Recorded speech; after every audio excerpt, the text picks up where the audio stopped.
Et donc, où en sont les volets les plus critiques que nous nous devons de porter si nous voulons continuer de permettre de faire fructifier cette filiation existante dans la vocation historique de la France, dans son effort plurigénérationnel de legs de ce trait d'union, de ce continuum philosophique, éthique, empathique envers l'universalité de la condition humaine, précisément pour en permettre les différences, ne pas confondre unité et uniformisation, eh bien, ce sont précisément ces développements des conséquences d'une confusion entre la nature de l'exercice d'un pouvoir arbitraire et d'arbitrage.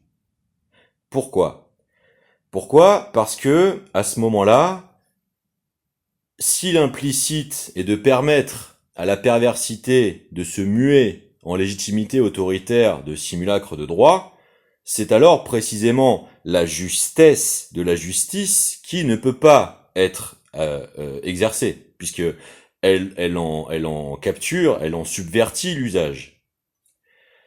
Donc, si on applique ça concrètement, qu'est-ce que cela veut dire ? Cela veut dire que, par exemple, le terrorisme n'est pas un terroriste, puisque l'arbitraire ayant besoin de projeter un absolutisme essentialisé sur la figure de l'antagoniste, ce n'est donc pas des droits humains qui sont qualifiés et justement défendus, y compris dans les droits fondamentaux de leur situation, y compris si il peut leur être reproché de s'en être dépossédé dans le fait de porter atteinte à des civils, ce qui s'entend tout à fait. Mais c'est le rôle de leadership de la justice institutionnelle à ce moment-là qui se dévoie automatiquement aussi, puisque précisément dans l'aboutissement par les suppressions physiques pré-instructionnelles, alors c'est précisément la justice qui continue de ne pas pouvoir être établie. Et donc, c'est forcément automatiquement en priver les familles de victimes, par exemple, dans leur droit à pouvoir faire la lumière sur la violence subie. Et donc, c'est forcément imposer à ces parties civiles l'impossibilité de pouvoir comprendre la nature des événements. Et donc, c'est lorsque nous continuerions de permettre ce type d'impunité, de rapport entre l'exercice de l'exécutif autoritariste et un certain degré de développement technologique qui permet de plus en plus de simuler jusqu'à la perception de la réalité, que nous continuerions d'ouvrir la porte à ce qui par exemple a pu être qualifié par des hauts fonctionnaires de l'ONU de porte des enfers par exemple, sans vouloir rentrer dans des liturgies de diverses natures. Mais c'est pour cela que c'est précisément extraordinairement important, c'est-à-dire que chaque fois que nous combattons, en tant que peuple libre, une exigence intransigeante du droit dans l'exercice de la précision probe et proportionnée de la justice juste, donc forcément basée sur la vérité vraie, en exigeant la non-létalité préalable de la légitimité de l'exercice de la force, c'est précisément une des meilleures articulations possibles que nous pouvons, nous devoir exiger de mettre en place unilatéralement, internationalement, afin précisément d'atteindre les précisions nécessaires d'instruction des différents cas de casus belli. C'est cela précisément, défendre en temps réel au présent l'équité d'accès à l'histoire, au lieu d'être fait par le narratif de l'histoire par les vainqueurs. Le triomphe n'est pas forcément celui de la vertu. C'est donc en ça que c'est extraordinairement important de pouvoir le penser, de pouvoir l'affirmer et l'exiger. C'est cela, précisément, faire l'exercice du droit commun. C'est permettre au commun de demeurer le souverain. Et non pas sa capture par des prismes représentationnels. Il s'agit de la nature véritable du réel qui est en jeu.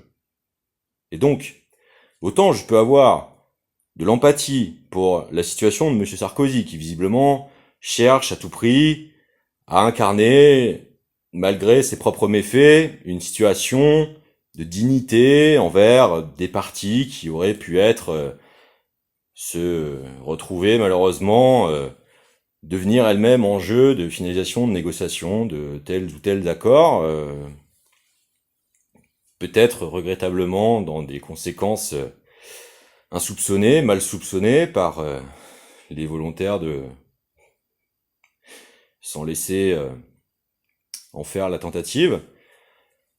Autant ce n'est précisément pas acceptable du point de vue d'un autocrate de la représentation presque super-héroïque revendiquée d'un exercice fin et compétemment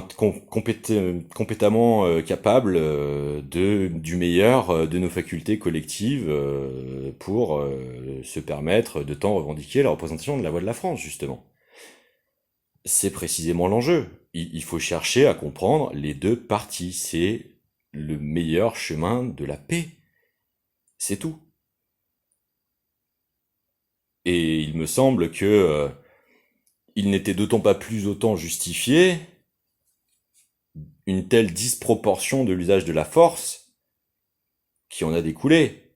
Et certainement pas, par-dessus le marché, d'essayer d'y associer de force la perception internationale de ce qu'aurait été la volonté du peuple français souverain. C'est tout cela qui est absolument inacceptable dans ces processus de tentative d'imposition d'une capture à la représentation internationale par un processus de fusion identitaire avec l'exercice du pouvoir.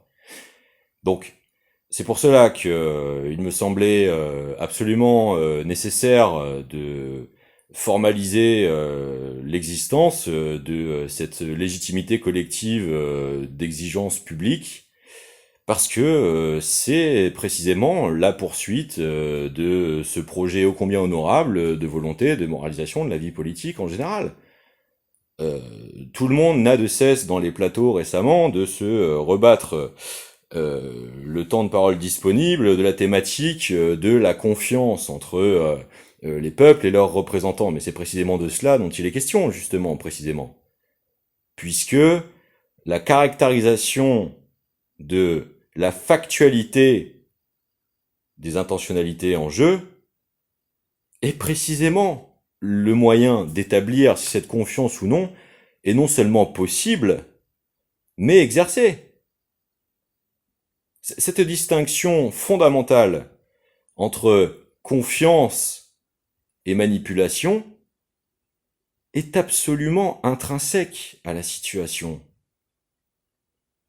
C'est donc précisément en cela qu'elle ne peut être évacuée sous des effets de manche et des effets d'annonce. On ne peut pas confondre la parole publique et le réel commun. Donc voilà pourquoi il m'intéresse énormément de participer à pouvoir mettre précisément et clairement ces définitions ô combien constructives au sein de la place publique précisément dans cette période, parce que il me semble que c'est la meilleure chose à faire. Aussi, eh bien écoutez, j'invite quiconque à continuer de repenser ce fil de ces derniers jours dans la convergence des axes thématiques que je viens de vous proposer, car il me semble que c'est précisément ce que l'époque collective que nous co-construisons permet absolument de continuer d'affiner, et je trouve que c'est ô combien la véritable constructivité que nous pouvons. Bonne soirée à tous.